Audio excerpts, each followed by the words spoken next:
Welcome to the Living Your Career Show, everybody. My name is Roisin Duffy. The Living Your Career Show is for you, the job seeker, the advancing professional. We want to give you the confidence and the tools to pursue your dreams, your career choices, to back yourself. Our guest today is Kate Cullen. Kate is an undergraduate and EMBA qualified professional. I would say, and she knows, she's an executive on the rise. Kate works for the most admired Fortune 500 commercial real estate giant CBRE. She is the current general manager of Queensland and director of Pacific Business Operations. Kate, I think I've got that right. I do. Thank you. So Kate is an active member of the executive team, and she works with her executive managing director, and they are responsible for driving growth, prosperity, and well-being in those regions. Kate has an early career in HR and operations. She has worked for education, top-tier education, engineering, and legal firms. And she is laying solid foundations for her continued evolution.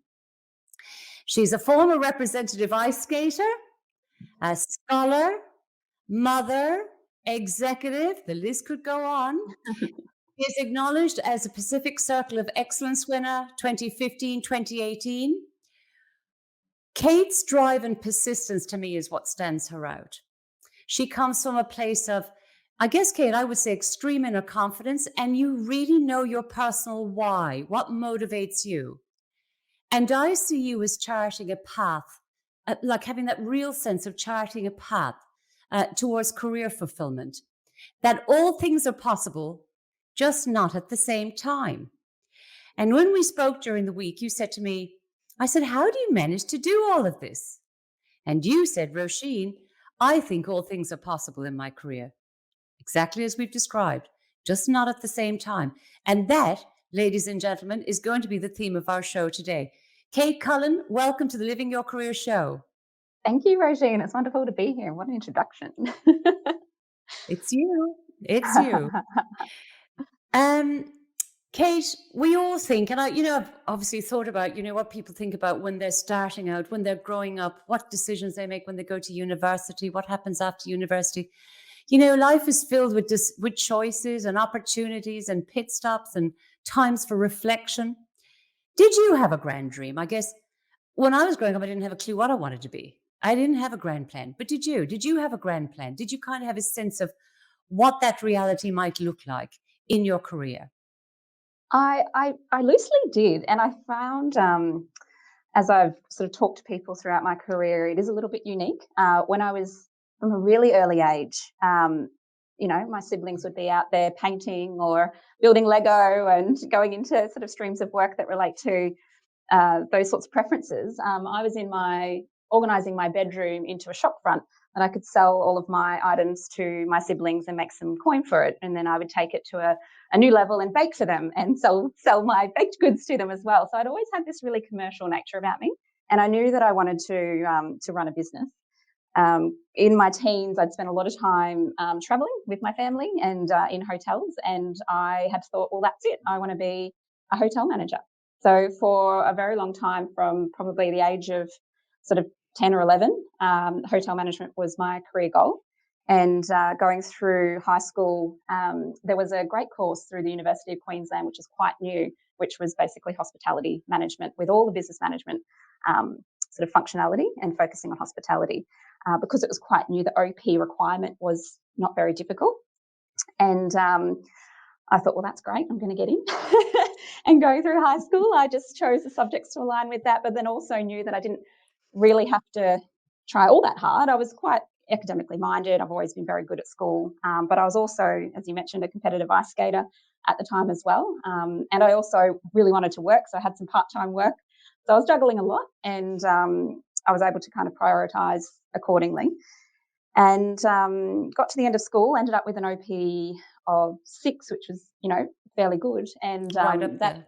it actually opened up more opportunities in terms of, which degree to go into. So you could do a general business management degree, which had much harder OP requirements. And I thought, well, that's probably a good idea just to kind of cover that base. I'll still do hospitality management as a major and I'll just have that bit of paper that could leave my options open outside of that. So yeah, so I went into the business management degree with UQ. I had some great experience working in hotels in that time. I had a great structured work experience placement, connected with a great mentor, got to the end of my degree, and there was a plan for the hotel that I was working in to establish a traineeship for management, but they weren't quite there yet. So I discussed with my mentor, um, I'll apply for a couple of graduate roles, and I ended up getting offered a role with the University of Queensland, which is obviously a great educational institution. And I said to him, "What do you think I should do?" And he said, "Well, look, hat off here.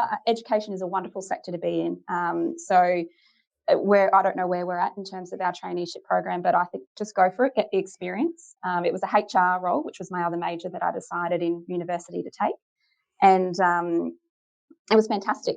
And so throughout that time of doing the HR role, it became really evident to me that maybe it wasn't, hotels might have been a bit limiting in terms of industry. I also learned that it can be a little bit thankless when you're working through the ranks of hotels. You're working, not that I'm afraid of hard work, but the nature of the work, the way that it's remunerated, it's really, really tough. And so I thought, well, I'll keep my options open in terms of industry and see where we land.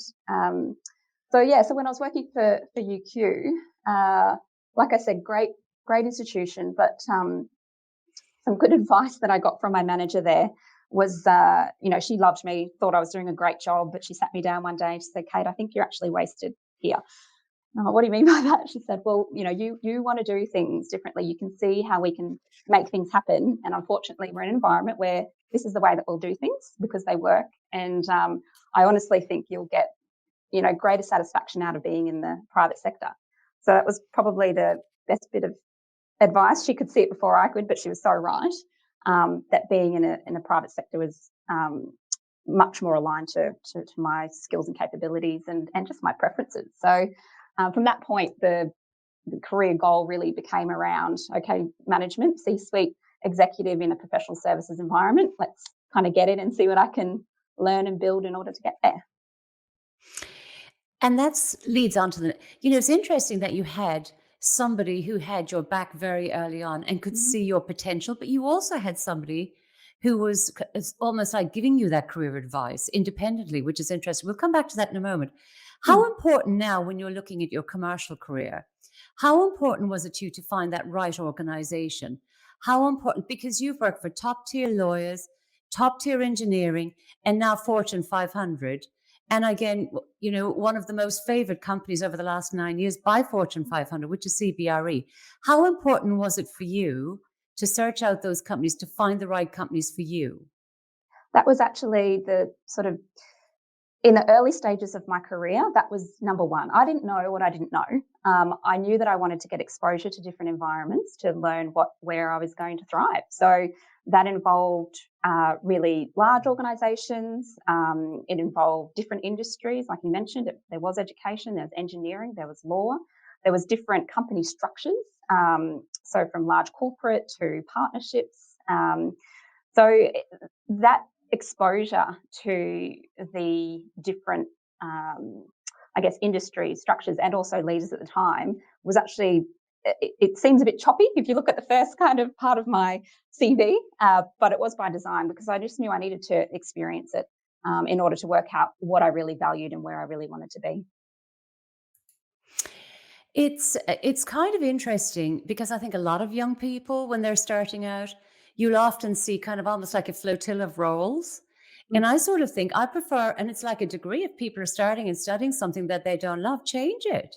You Mm. know, I sort of feel like, listen to your gut, listen to the people who have your back, listen to those people that can see career advice. Mm. Talk to people that are influential that you can respect. With degrees, change them if they're not right, and with jobs, if they're not right, move on, keep moving. You need to find your happy place, a Yeah. company that's going to value you.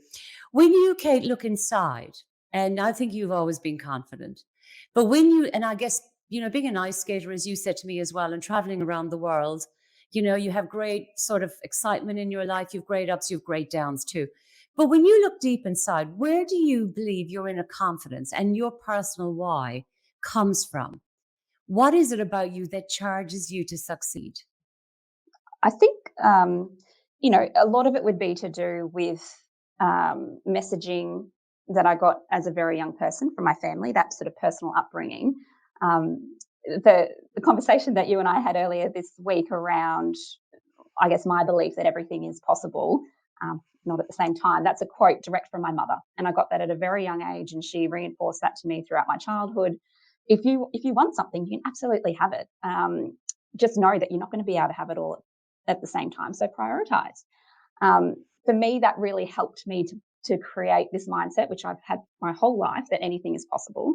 And I think if I overlay that with some good learnings that I've had about understanding what's in control, what's inside of your control, and what's outside of your control. So if I want something and I feel that, all the matters that would sort of line up to allow me to get there are inside my control or my influence, then go for it. There's no reason why you can't do that if that's what you really want. And it also helps identify, sort of ties in. We were talking earlier about some literature, and Stephen Covey's 7 Habits of Highly Effective People really has become a bit of a Bible to me, because that's one of his 7 habits about identifying those things that are inside of your circle of influence and control, and things that are outside of it. And it just really allowed me to say, well, why not? I think, a non-work example of this, which I was trying to think about, is, have you ever read a Gourmet Traveller magazine?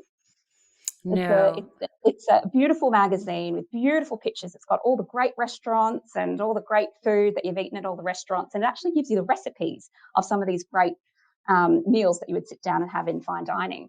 And most people will look through Gourmet Travel and they'll say, "Oh, that's lovely. I'll go to that restaurant." I look through Gourmet Travel and go, "I'm going to cook that meal." So they've given you the recipe, they've given you what ingredients to buy. There's absolutely no reason why you can't cook that meal. And I've made a habit out of trying to recreate these beautiful gourmet meals, because I think you can do it. Whereas I know a lot of people will sort of sit there intimidated and go, "Oh, that's a world class chef who's created that. There's absolutely no way that I can do it." Well, I'm like, well, it's all there ready to go. Just get on and do it. There's going to be a host of people ringing you and sending you messages and saying, "What are we doing for Saturday night?" Because I can see that happening, you know? It already Um, happens. for sure. If I was in the neighborhood, I'd be coming in. Um, Inspiration to push through on the tough days. Because you're spot on. Don't sweat the small stuff. Focus on the stuff you can influence, the stuff over which you have control. But even when you have that mantra, or you have that modus operandi, there are tough days. What sources of inspiration do you look to or find? How do you cope with the bad days to push through so the next day is a better one? A good question. For me, mindset and mental health are really, really important. So, look, if it's a tough day because things are really busy and there's a lot going on and I just can't get everything done, I, you can feel really overwhelmed, and you can start to cloud in your mind. And I know that if I'm in that state, that I'm not going to do anything well. So it's really important for me. I learned, only recently in the past 5 years, the value that you can get out of mindfulness, and even just a quick sort of 10-minute session where you take yourself away, you do proper breathing and the way that you think, and it can completely clear your head so that you can go on and do effective decision making for the rest of the day. And at the end of the the end of the day, you can only do what you can do. If it's a tough day because something's gone wrong, um, I am really one of those people that if things can go wrong, just don't lose the lesson. So I reflect on those days, and I learn far more on the tough days when something's gone wrong. And I go, well, I am not going to do that going forward. This is what I do to rectify that, so that I can take that learning into future situations, because they will come up. So I get a bit of a buzz out of that, weirdly, out of those challenges. If things go wrong, yes, you get annoyed initially, but you can't stay in that state. I have to move to a state where it's very solution orientated, just to make sure that never happens again. And that's been, a real pinnacle of my own growth through those tough days. I was reading about our needs and wants in our careers. I need to have because that's essential, and I want because that's a desire. And then I read, I think it was in the Harvard Business Review about your shoulds. I should do this. I should do that.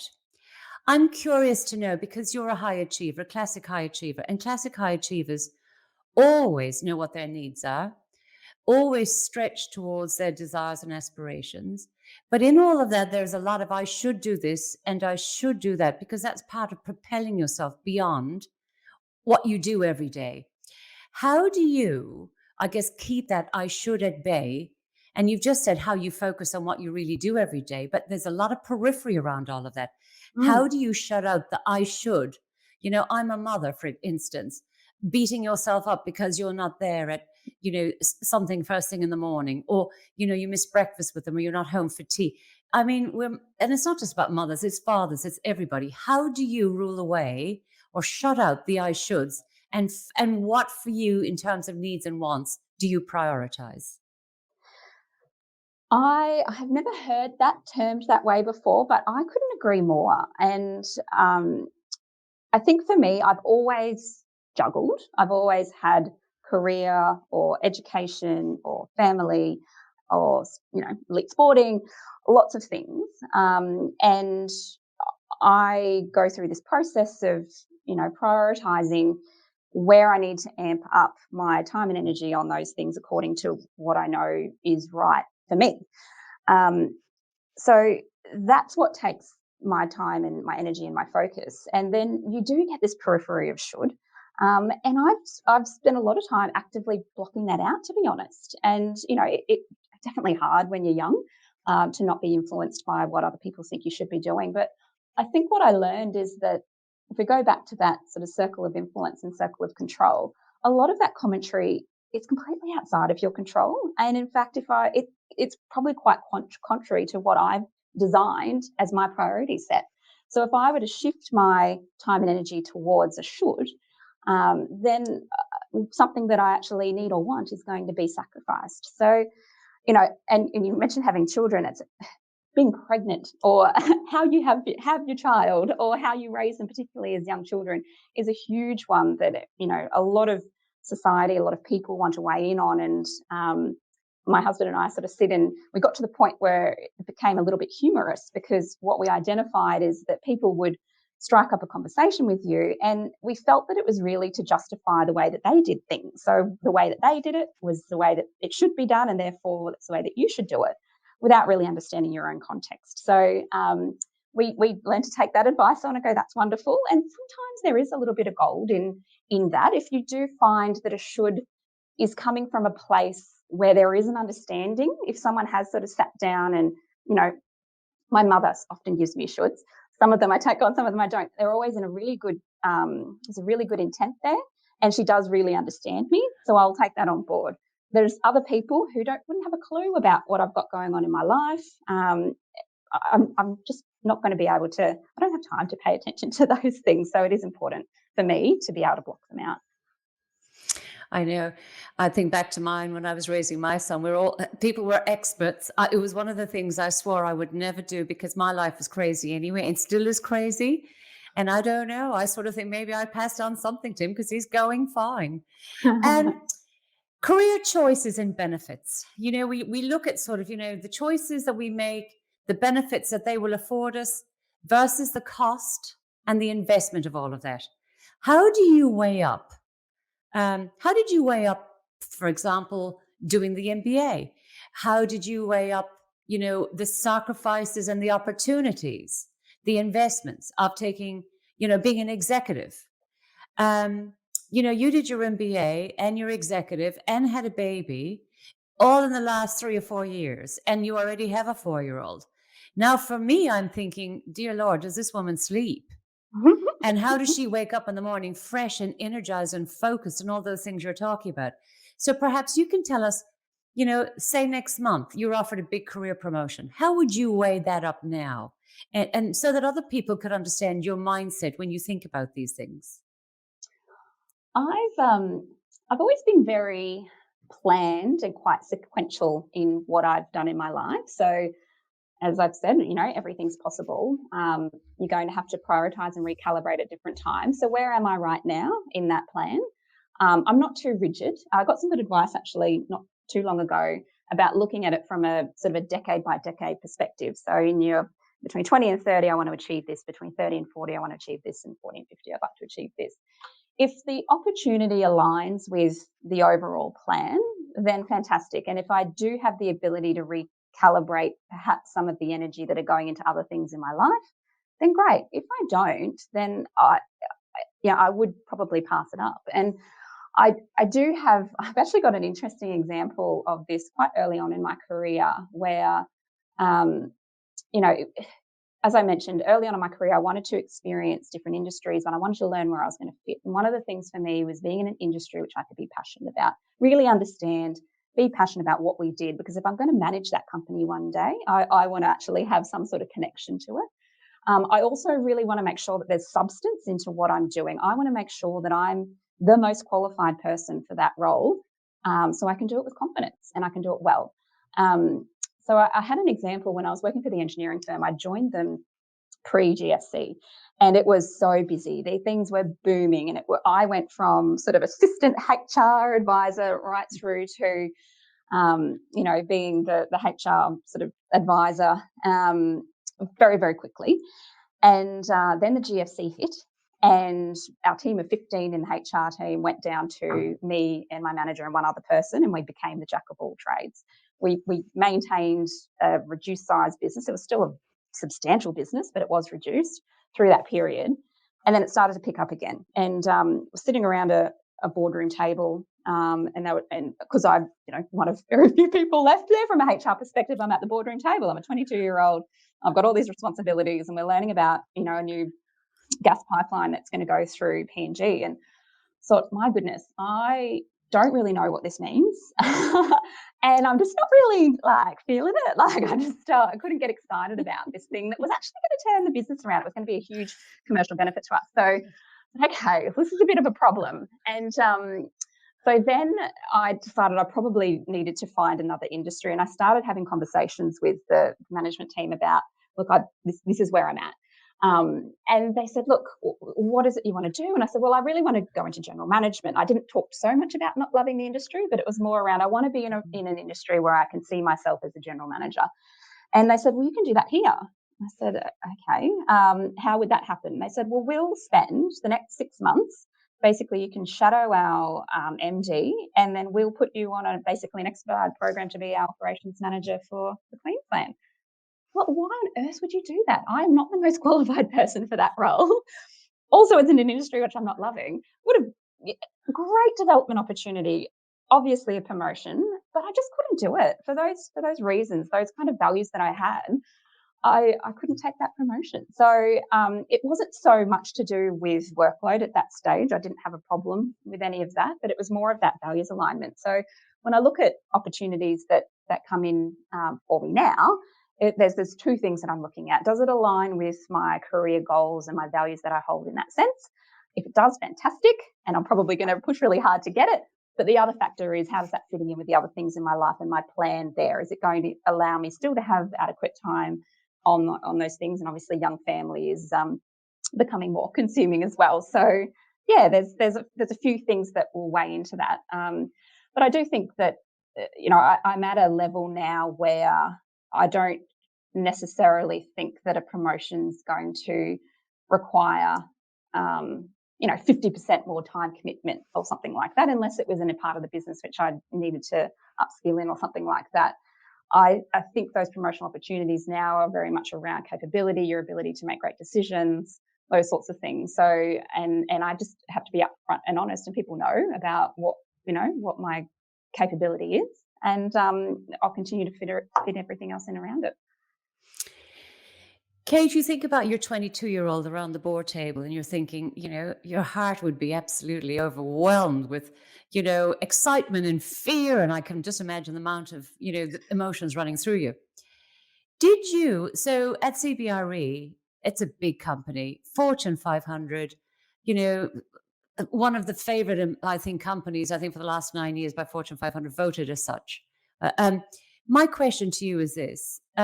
Did you feel the peer pressure to do your MBA so that you could reach that next level? Was would that have happened anyway, or did you feel that if I really want to sit around this table, and I really want to lead this charter, and I really want all the confidence that I can have to be the best that I can be as a professional, I need to have that MBA? Um, Interesting. I think my decision to do it's probably a little bit different to others.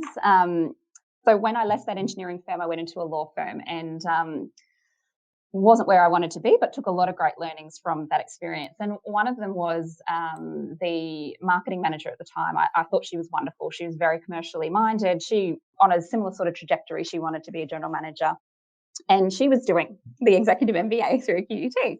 And she said, you would love this program. This is how it's designed. At the time, there was a 10-year, which I think is still maybe still the case, a 10-year management experience to kind of qualify, because you are in a cohort of other executives when you're there, and they want to make sure that standard's there, which I totally got. So from that point, I just thought, great, all right, well, I'm 4 years in now. In 6 years' time, I'll organise and do my executive MBA. So I just always had that on the radar. I knew why I wanted to do it. I'd had such great feedback from someone who'd had similar undergraduate and then work experience to me, and she talked about things like the network, the professional network, the learnings that you can get from other people, the professional development that she was then able to bring back into the organisation. And I thought, well, that's what I love. I've got that sort of brain, and I think it's not everyone, but some people do, where I can grasp academia, I can grasp a concept, and then I can put into a practical environment and apply it and tweak it accordingly. So I knew that I could, once I was working with CBRE, to overlay this executive MBA. And my natural style is to bring all of those learnings into the organisation. My managing director here loved it, because every sort of Monday after we'd had a ENVA weekend, I'd sit down and we'd have a session, and I'd tell him what I'd learned, and I'd tell him how we're going to apply that. And he just thought it was absolutely fantastic and became the best advocate for that sort of learning for anyone in a general management role. So it was very much by design. It was in the plan, and I was very well supported within the business to apply that, which I think just made it all the Yes. more relevant. Uh, we're talking about, when you do these sort of things, there are trade offs. You talked about sequencing and then staggering. Well, I guess the other question following on from the MBA is, there's something else in the pipeline that you sequenced. You've done the MBA, we've got the babies, you're very well supported at home and at work. Is there something else in the sequencing that you've kind of put for the next 3 to 4 or 5 years potentially? Yes, and it's not to do with work, but it's my house. I've always been obsessed with beautiful Hamptons homes. It's one of my hobbies to sit on Pinterest when I have 5 minutes and just look at floorboards and architraves. So about 12 years ago, we bought the house that we're in now. It's on a beautiful block in a place that we want to live, but it's a 100 square metre workers' cottage. And if we wanted to dedicate the time and the money 5 years ago, we probably could have, but we really needed to. Our sequencing was, let's have the kids first. This is actually a perfect home for small children because it's single level. They can draw on the walls and we don't care. And then and also we're paying for double daycare. So once that's all done, then we'll put in the dream home. So we're actually starting. We're close to having one out of daycare next year, and then we're 2.5 years away from that milestone, and we'll align the construction of the new house with that as well. I've got a couple of questions, and I'd be remiss if I didn't ask them. Mhm. People say, would that level of, I guess, confidence and motivation and determination, people would say there must be trade offs. Have you felt that at times you've had to trade? And has that bothered you? Or have you said, no, I don't want that opportunity? And how did you? Because I think there's a thing, if you don't take the job, you'll be passed the next time, Hmm. that sort of thing. So there's two things: there are missed opportunities potentially, or trade-offs. There's always that thing too, when you're a female, when you're a mother, when you have children, you've always got to look like you're on fire, because otherwise they won't pick you for those jobs. They think you won't be able to cope, you won't have the capacity. But in this instance, it's really about trade-offs. Have there been trade-offs, or have you just simply structured and managed yourself so well and sequenced your activities and your growth so well that it hasn't mattered? There have been, I mean, there've been small trade-offs, and I'd consider them small only because, I've got, I guess through this structure, I've developed unknowingly quite a good problem-solving framework for myself when it comes to opportunities, when it comes to, things that just happen and how to adjust around that. And so, whenever something comes up and it's an opportunity, I've got quite a good, let's call it a decision making matrix that I can work through and make a logical decision for me at that time. So to then sort of sit back and be mad at myself for making that decision, I just never done, because I know at the time that has absolutely been the right decision for me. Um, can I give you a fun example of this? Um, Absolutely. so when before I joined CBRE, I was working for a law firm, and they went through a big partnership dispute, and I found myself, like a lot of people right now, in a position that was made redundant. So it was the very first time in my career where I actually had this sort of, let's take a step back and work out what you're going to do. It was refreshing and actually really a really positive thing for me. So I was kind of considering all options at that stage. I could have started my executive MBA at that point. I didn't do it until a couple of years later. But I'm like, start studying now, look at different industries. So I had study potentially. I had two job offers, CBRE being one of them, Virgin being another one. And then my other option was my sister-in-law really wanted us to be in MKR. So this was quite a few years ago when MKR was, only a couple of years in. I didn't really know what it was, but we both love cooking, and we thought it'd be a really great idea. And I'm like, hey, I haven't got anything else going on right now. That could be an interesting way to spend 3 months. So we went through the audition process. We basically got through to the point that they, drug testing you and making sure that you're fit to be on the show. And I got the offer with CBRE, and you really have to. I was still very much in HR at that point. You have to sort of say, okay, well, can I be taken seriously as a HR professional if I'm interviewing someone and they say, hey, aren't you that woman that broke down because your souffle collapsed on national TV? So unfortunately, and to my sister-in-law's devastation, we didn't go on MKR. Um, and she hasn't really forgiven me for that. I know she says she has, but she hasn't.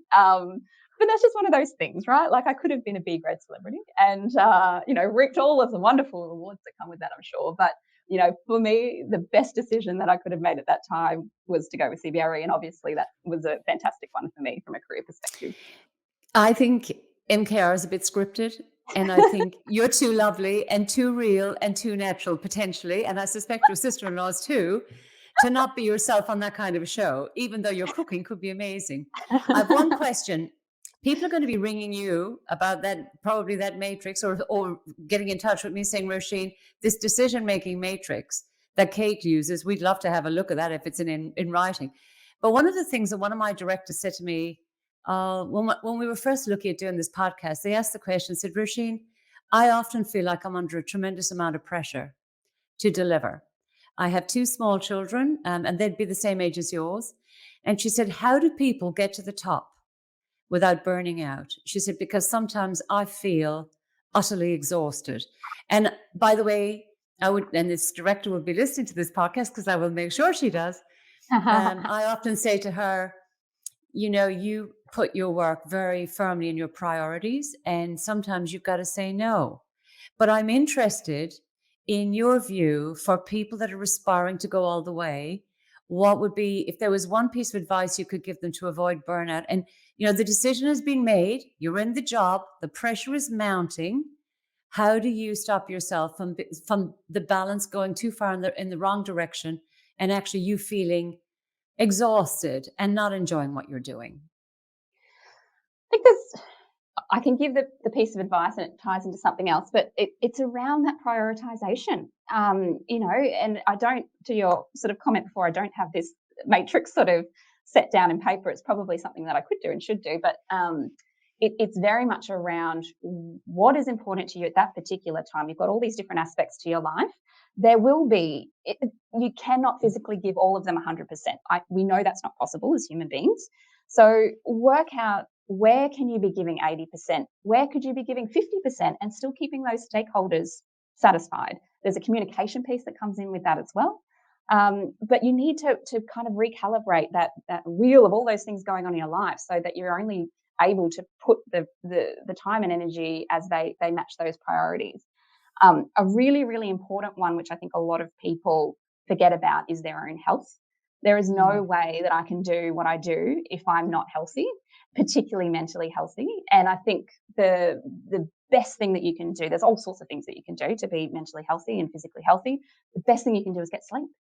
People who burn the burn the wire or the candle and at both ends, and they're getting 2 hours sleep and they're trying to do everything. That is just not sustainable, and you're not going to be your best self. If I have less than 7 hours sleep, I'm not good in a high pressure decision making environment. If I get a good night's sleep, I'm able to. So I think if I look back on my life, it didn't matter how many things I had on at any point in time. I needed to get sleep. I would be studying for an exam on tomorrow for the MBA. I had a busy night at work. The exam's on at 9 o'clock. Okay, I'm cutting off at 12 o'clock. There is nothing more that I can take in after 12 o'clock. I'm cramming. And actually, if I get a good night's sleep, my brain is going to function so much better in that exam environment than it would have if I tried to cram in 6 more hours of work and get a couple of hours sleep and try to perform. So that's probably my best advice that I can give. Really understand your priorities, understand how much of yourself will satisfy each of those priorities and the stakeholders involved, communicate well around it, and then don't forget about your own health and make sure sleep's involved. Yeah, and there's a whole thing there that sometimes you do need to push back constructively and manage those parameters, ring fence you, and reinvigorate you. Yeah. Um, I will have one final question. So Oh, we're looking forward. What does career fulfillment look like to you one day? Cast your well, mind, yeah, yeah, cast your mind forward. yeah. I think it probably hasn't shifted, to be honest. Back to our very first question around those sort of foundational decision making around careers and what I was aspiring to. It was CEO in a professional services environment. It's very much still that. I'd like to be a CEO. Professional services is where I thrive, either there or in my own business as well. And that's something that's sort of on the next 10-year plan to sort of scope out, where the pros and cons lie of the big organizational structure, which I've found I am very well aligned to in terms of how I operate, or whether I take that out and build something for myself. Kate Cullen, I have to tell you, it's an absolute pleasure to have you on the show. People are going to love this podcast because you've been so natural, so real, so insightful in your life and your experiences so far. And I mean, you still have such a long way to go. From my perspective, thank you so much. I've really appreciated it. And I've loved having you on the show. It's been an absolute pleasure anytime. To everybody else who's listening in, or to those that are going to be viewing this on Facebook or other social media channels, I guess what today was really about is finding that inner confidence, finding that personal why, what motivates you. If there's a grand plan, even if you don't have one, have some sort of method or madness to what you're doing. And don't be afraid to take opportunities, but remember to protect you and all of that, because there's no point in being immensely successful in killing the golden goose. And so Kate's thing is, yes, you can have everything, but you can't have it all at once. So that ability to be able to design and make decisions and salvage you in the context of having a great career and still being satisfied, I think that's what the key message is from today. So from myself and from Kate, we'll be back again next Tuesday. Thank you very much for your time. And yeah, we'll see you anon. All the best for now. Bye bye.